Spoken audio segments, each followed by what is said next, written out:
Thumbnail देखकर तो आप समझ गए होंगे, गूगल के सीईओ सुंदर पिचाई के बारे में एक बहुत ही बुरी खबर सामने आ रही है। वो ये कि गूगल इन्हें बाहर का रास्ता दिखाने वाला है। लेकिन सुंदर पिचाई ने ऐसा क्या कर दिया जिस पर गूगल इतना बड़ा एक्शन लेने जा रहा है? और मोस्ट इम्पोर्टेंट, गूगल का नेक्स्ट सीईओ कौन होगा? आइए डिटेल में जानने की कोशिश करते हैं।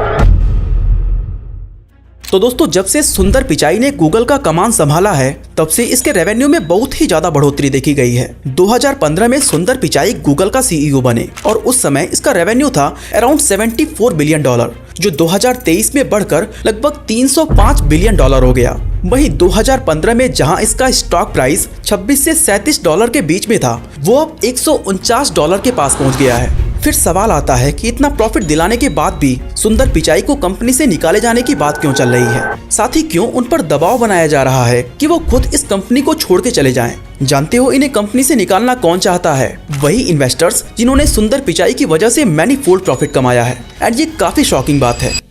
इस पूरे मामले को जानने से पहले हमें ये समझना होगा कि सुंदर पिचाई को गूगल का सीईओ बनाया क्यों गया था। क्या इनमें वाकई कोई खास टैलेंट था या इसके पीछे कोई और ही वजह थी?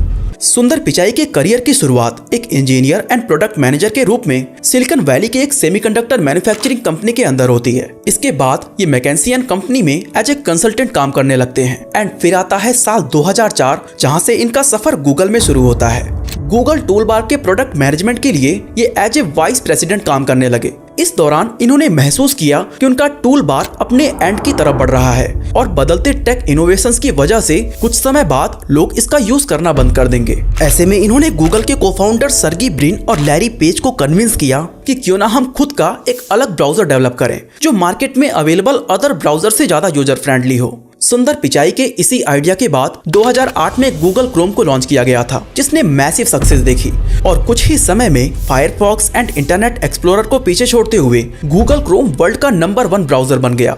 पर क्या यही पूरी सच्चाई है? बिल्कुल नहीं।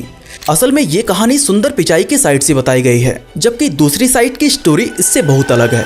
कमाल की बात तो ये है कि सुंदर पिचाई के इन सभी कंट्रीब्यूशंस का इनके सीईओ बनने से कोई लेना देना था ही नहीं। तो फिर इन्हें इतनी बड़ी पोजीशन किस बेसिस पर सौंपी गई थी? दोस्तों, इस पूरे स्टोरी में इतने ट्विस्ट हैं कि इस पर एक पूरी मूवी बनाई जा सकती है। इस पूरी कहानी को समझने के लिए हम उस वक्त में पीछे चलते हैं जब सुंदर पिचाई को गूगल ने हायर किया था। उस समय गूगल के सीईओ थे एरिक स्मिथ, जो कि ना तो इस कंपनी के फाउंडर थे और ना ही उन्होंने पहले कभी गूगल में काम किया था। लेकिन फिर भी इन्हें सीईओ जैसा बड़ा पद सौंप दिया गया। जानते हैं क्यों? क्योंकि कंपनी के शेयर होल्डर्स यही चाहते थे। वो चाहते थे कि एरिक स्मिथ गूगल के cofounders Larry Page and Sergey Brin को अपने कंट्रोल में रखें। लेकिन को-फाउंडर्स को लगता था कि वो गूगल को ज्यादा बेहतर समझते हैं और इसी चीज को साबित करने के लिए वो हमेशा कुछ ना कुछ नया करने की कोशिश करते रहते थे। इन्हीं कोशिशों में से एक था जीमेल, जिसे 1 अप्रैल 2004 को लॉन्च किया गया था। और आप लोगों में से शायद बहुत ही कम लोगों को पता होगा कि सुंदर पिचाई का गूगल में इसी दिन इंटरव्यू हुआ था। लैरी और सर्गी दुनिया के सामने ये प्रूव करना चाहते थे कि गूगल सर्च इंजन से कहीं ज्यादा बड़ा हो सकता है और जीमेल उनके मिशन का फर्स्ट अटेम्प्ट था। इसके बाद उन्होंने एंड्रॉयड, यूट्यूब और गूगल मैप्स को एक्वायर कर लिया। लेकिन कई बार ऐसा होता था कि लैरी और सर्गी एरिक को इन एक्विजिशंस के बारे में भनक भी नहीं लगने देते थे। खैर, ये सारे ही एक्विजिशंस बहुत ही कमाल की थी और इससे कंपनी को काफी प्रॉफिट भी हुआ। साथ ही इन दोनों फाउंडर्स का मानना था कि उनके लिए ब्राउजर मार्केट में एंटर करना एक बेटर अपॉर्चुनिटी हो सकता है, क्योंकि इसके जरिए वो गूगल की सर्विसेज एंड प्रोडक्ट्स को अपने ब्राउजर के अंदर ज्यादा प्रायोरिटी दे सकते हैं, जिससे लोग जब उनके ब्राउजर का यूज कर रहे होंगे तो उनसे जुड़े बाकी के प्रोडक्ट्स जैसे कि गूगल मीट, डॉक्स या शीट्स का भी यूज करेंगे। इस तरह से अपने ब्राउजर के जरिए गूगल अपने इकोसिस्टम को बहुत ही आसानी से प्रमोट कर सकता था। हालांकि एरिक स्मिथ इस आइडिया से एग्री नहीं करते थे, क्योंकि ब्राउजर मार्केट पर पहले से ही माइक्रोसॉफ्ट के इंटरनेट एक्सप्लोरर और मोजिला के फायरफॉक्स ने कब्जा जमाया हुआ था। ऐसे में उन्हें कम्पीट करने के लिए बहुत ज्यादा रिसोर्सेज की जरूरत थी। साथ ही इसकी कोई गारंटी भी नहीं थी कि कंपनी का ये प्रोडक्ट सक्सेसफुल होगा ही। इसके अलावा एरिक का मानना था कि अलग अलग मार्केट में डाइवर्सिफाई करने की जगह गूगल को अपने कोर बिजनेस पर ध्यान देना चाहिए। अपनी इन्हीं विचारों की वजह से एरिक ने कई सालों तक लैरी और सर्गी को रोके रखा। यानी ऐसा बिल्कुल नहीं है कि लैरी और सर्गी ने क्रोम को इसलिए लॉन्च किया क्योंकि इसका आइडिया उन्हें सुंदर पिचाई ने दिया था, बल्कि कितने ही सालों से वो खुद इसका सपना देख रहे थे। लेकिन इस प्रोजेक्ट पर काम करने के लिए ना उनके पास परमिशन थी और ना ही कोई ऐसा आदमी मौजूद था जिसे इस प्रोजेक्ट के लिए बेस्ट माना जा सके। ऐसे में जब सुंदर पिचाई ने को-फाउंडर्स के सामने गूगल के ब्राउजर की बात की तो उन्हें अंधेरे में एक उम्मीद की किरण दिखाई दी। उन्होंने सुंदर से कहा कि वो अपनी एक टीम बनाए और क्रोम पर काम करना शुरू कर दें, लेकिन ध्यान रखें कि इस बात की खबर एरिक को बिल्कुल भी ना हो। इस तरह से सुंदर पिचाई की मदद से गूगल क्रोम को लॉन्च किया गया, जो मार्केट में बहुत ही बड़ा हिट साबित हुआ और केवल 3 से 4 साल के अंदर अपने सबसे बड़े कॉम्पिटिटर फायरफॉक्स और इंटरनेट एक्सप्लोरर को पीछे करके सबसे ज्यादा यूज किया जाने वाला ब्राउजर बन गया। 2009 में इंटरनेट एक्सप्लोरर का मार्केट शेयर अराउंड 55% था और फायरफॉक्स का 31.56%। वहीं क्रोम का मार्केट शेयर था 5%। लेकिन आज फायरफॉक्स का मार्केट शेयर 5.1% पर है, वहीं इंटरनेट एक्सप्लोरर 8% पर, जबकि क्रोम का मार्केट शेयर 63% है। इस तरह से क्रोम को डेवलप करना इस कंपनी के लिए एक बहुत ही बेनिफिशियल मूव था। इसके अलावा लैरी और सर्गी ने कई ऐसे और प्रोडक्ट्स को बनाया जिन्होंने काफी पॉपुलैरिटी हासिल की, और इत्तेफाक से इनमें से कई प्रोडक्ट्स ऐसे थे जिनका एरिक कई सालों तक विरोध करते रहे थे। ऐसे में एरिक के फैसलों पर सवाल खड़े होने लगे और माना जाने लगा कि गूगल के लिए उसके फाउंडर्स ही सही फैसला ले सकते हैं। इसके बाद जब अंदरूनी दबाव हद से ज्यादा बढ़ने लगा तो एरिक को सीईओ के पद से रिजाइन देना पड़ा और ये कंपनी फिर से लैरी और सर्गी के कंट्रोल में आ गई, जिसके बाद लैरी पेज गूगल के सीईओ का पद संभालने लगे। लेकिन दोस्तों, ये कहानी का एंड नहीं है, क्योंकि इसके आगे ऐसी कई कंडीशंस बनी जो कंपनी को पूरी तरह से बर्बाद कर सकती थी, और इसीलिए अचानक से लैरी की जगह एक ऐसे इंसान को बैठा दिया जाता है जो सीईओ की रेस में कभी भी आता ही नहीं, और शायद किसी ने भी इमेजिन नहीं किया था कि वो इंसान सुंदर पिचाई होंगे। लेकिन सवाल उठता है कि एरिक के जाने के बाद ऐसा क्या हो गया कि लैरी को हटाकर उनकी जगह सुंदर को लाना पड़ा। एक्चुअली दोस्तों, लैरी टेक को लेकर बहुत ही ज्यादा एंथुजियास्टिक थे, इसलिए जब वो कंपनी के सीईओ बने तो वो गूगल की सेल्फ ड्राइविंग कार और गूगल ग्लास जैसे फ्यूचरिस्टिक प्रोजेक्ट्स पर काम करने लगे। लैरी पेज गूगल को एक ऐसे वर्क प्लेस में कन्वर्ट कर देना चाहते थे जहां लोग हमेशा नए और फ्यूचरिस्टिक आइडियाज पर रिसर्च करते रहें। मतलब कि ये एक ट्रेडिशनल वर्किंग स्पेस ना होकर साइंटिस्ट से भरे हुए आइलैंड के जैसा हो। लेकिन इन सभी चीजों को लेकर इन्वेस्टर्स बिल्कुल भी खुश नहीं थे, क्योंकि उनका मानना था कि लैरी इन बड़े बड़े सपनों में फंसकर उन छोटी और जरूरी चीजों पर ध्यान नहीं दे रहे हैं जिन पर फोकस करके ये कंपनी और भी ज्यादा ग्रो कर सकती है। ऐसे में वो लैरी को बड़े ड्रीम्स वाले एक स्मार्ट लीडर के तौर पर ना देखकर बिलियनर फाउंडर के रूप में देखने लगे थे, जो इस चीज को लेकर क्लियर ही नहीं था कि इस वक्त कंपनी के लिए क्या सही है और उसे किस चीज पर ज्यादा फोकस करना चाहिए। खैर, इन फाउंडर्स और इन्वेस्टर्स के बीच रूठने मनाने का सिलसिला यूं ही जारी था, लेकिन अचानक से लैरी ने अपनी आवाज खो दी, मतलब कि वो गूंगे हो गए। एक्चुअली 2000 की शुरुआत से ही Larry Page vocal cord paralysis से पीड़ित थे। उन्हें बोलते वक्त काफी परेशानी का सामना करना पड़ता था। जैसे तैसे काम चल रहा था, लेकिन 2010 के दौरान इनकी प्रॉब्लम अचानक से बढ़ गई, जिसके बाद ये इस काबिल ही नहीं बचे कि वो अपने आइडियाज को शेयर कर सके, शेयर होल्डर्स की मीटिंग को अटेंड कर सके या कोई प्रेजेंटेशन दे सके।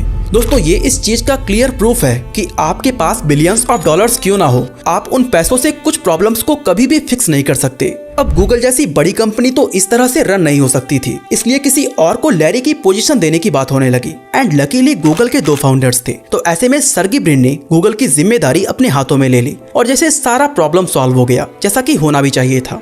पर असलियत में ऐसा कुछ भी नहीं हुआ, क्योंकि सर्गी ब्रिन गूगल ग्लास की मार्केटिंग डायरेक्टर के साथ एक एक्स्ट्रा मैरिटल अफेयर में पकड़े गए, जिसके बाद उनके पर्सनल लाइफ में उथल पुथल सी मच गई। सर्गी ब्रिन को काफी बदनामी झेलनी पड़ी और लैरी पेज के साथ भी इनके रिश्ते खराब हो गए। इवन इन दोनों ने आपस में बात करना तक बंद कर दिया था। अब गूगल को जितना जल्दी हो सके एक ऐसी विजनरी एग्जीक्यूटिव की तलाश थी जो सीईओ की कुर्सी पर बैठकर उसके शासन को संभाल सके, लेकिन इस पद के लिए गूगल के पास अब ज्यादा ऑप्शंस बचे ही नहीं थे। इसमें पहले नंबर पर थे एरिक स्मिथ, जिन्हें क्रोम जैसे बेहतरीन आइडियाज बेकार लगते थे। दूसरे थे लैरी पेज, जो अनफॉर्चुनेटली पैरालाइज्ड हो चुके थे। तीसरे थे सर्गी ब्रिन, जिनके अफेयर्स के चर्चे पूरी दुनिया में थे। चौथे नंबर पर थे एंडी र्यूबिन, जो एंड्रॉयड के फाउंडर हैं। ऐसे में लगा कि गूगल इन्हीं को अपना नेक्स्ट सीईओ बनाने वाला है, लेकिन एंडी र्यूबिन पर बहुत ही सीरियस सेक्सुअल मिसकंडक्ट के एलिगेशंस लगे हुए थे, जिसकी वजह से गूगल ने $90 मिलियन का एग्जिट पैकेज देकर उन्हें कंपनी से बाहर का रास्ता दिखा दिया, क्योंकि वो इन केसेस के चक्कर में अपना नाम खराब नहीं करना चाहता था।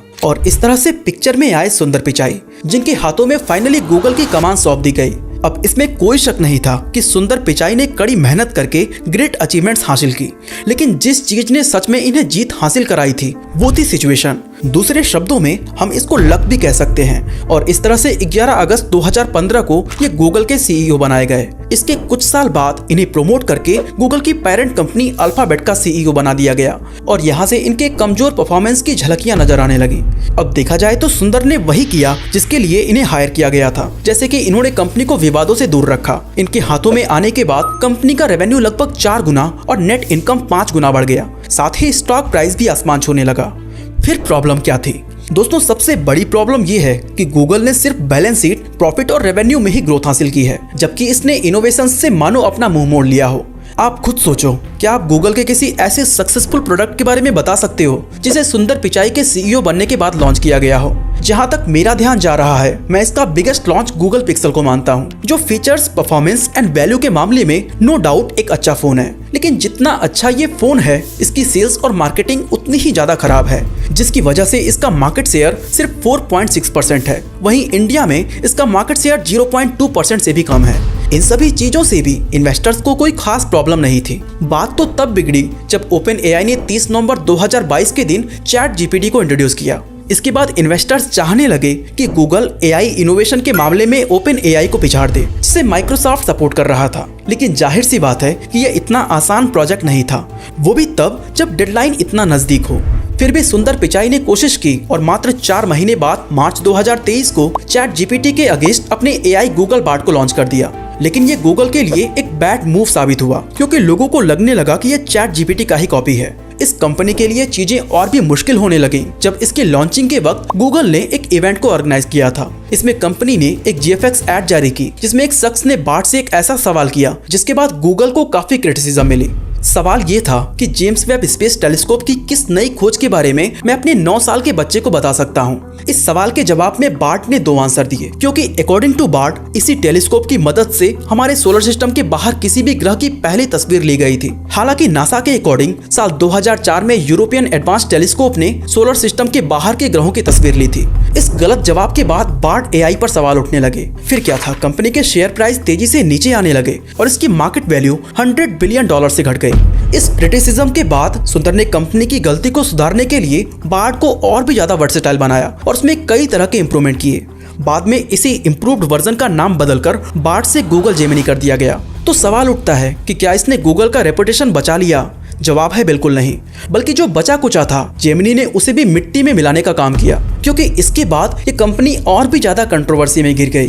दरअसल एक यूजर ने जेमिनी से जॉर्ज वॉशिंगटन की इमेज जनरेट करने को कहा, लेकिन इसने वॉशिंगटन की जो इमेज जनरेट की उसमें स्किन टोन को डार्क कर दिया, जबकि असलियत में वो फेयर स्किन टोन के थे। इसके अलावा जब जेमिनी से पोप के फोटोज क्रिएट करने को कहा गया तो इसने एक मेल और एक फीमेल के तस्वीर को क्रिएट किया जिनका स्किन टोन भी डार्क था। Again English Kings, Vikings and even Nazi soldiers के इमेज को भी इसने डार्कर स्किन्स के साथ ही जनरेट किया। इस तरह से जब विवाद हद से ज्यादा बढ़ने लगा तो गूगल ने अपनी सफाई पेश की कि वो इन चीजों को फिक्स करने की कोशिश कर रहे हैं। हालांकि बाद में उन्हें टेक्स्ट टू इमेज वाले फीचर्स को बंद करना पड़ा, लेकिन इसके बाद भी उसका पीछा कंट्रोवर्सी से नहीं छूटा, क्योंकि इसी बीच प्रधानमंत्री नरेंद्र मोदी को लेकर भी जेमिनी के साथ एक बड़ा विवाद खड़ा हो गया। एक्चुअली जेमिनी ने पीएम मोदी को फैसिस्ट यानी फांसीवादी बताया, जिसके बाद गूगल के पास नोटिस भेजकर जवाब मांगा गया। इस पर गूगल ने क्लैरिफिकेशन दिया कि जेमिनी सभी प्रॉम्प्ट का जवाब देने में हमेशा रिलायबल नहीं है। इस तरह की लगातार कंट्रोवर्सीज की वजह से अल्फाबेट का मार्केट कैप $1.798 ट्रिलियन से घटकर $1.702 ट्रिलियन हो गया, जिसके चलते उन्हें $96.9 बिलियन का नुकसान झेलना पड़ा। ऐसे में जाहिर सी बात है कि इस तरह के लॉसेस इन्वेस्टर्स को बिल्कुल भी पसंद नहीं आएंगे, एंड हुआ भी एक्चुअली ऐसा ही, जिसके बाद इन्वेस्टर्स चाहने लगे कि सुंदर को सीईओ के पद से हटा दिया जाए। उधर सर्गी भी अफेयर और ड्रामा से निकलकर बाहर आ चुके हैं, जो माइट भी सुंदर पिचाई के लिए एक पॉजिटिव साइन नहीं है, क्योंकि सर्गी ने हमेशा लैरी की छाया में रहकर काम किया है। ऐसे में हो सकता है कि वो इस बार सीईओ के रूप में कंपनी का पूरा कंट्रोल अपने हाथों में लेने की कोशिश करें। अब गूगल में आगे क्या होता है और इन्वेस्टर्स किसको सीईओ बनाने का पक्ष लेते हैं, ये देखने वाली बात होगी। बाकी इसी तरह अगर आप जानना चाहते हैं कि माइक्रोसॉफ्ट विंडोज खत्म क्यों हो रहा है, तो आई बटन पे क्लिक करके इस वीडियो को देख सकते हैं। बाकी आज के लिए बस इतना ही।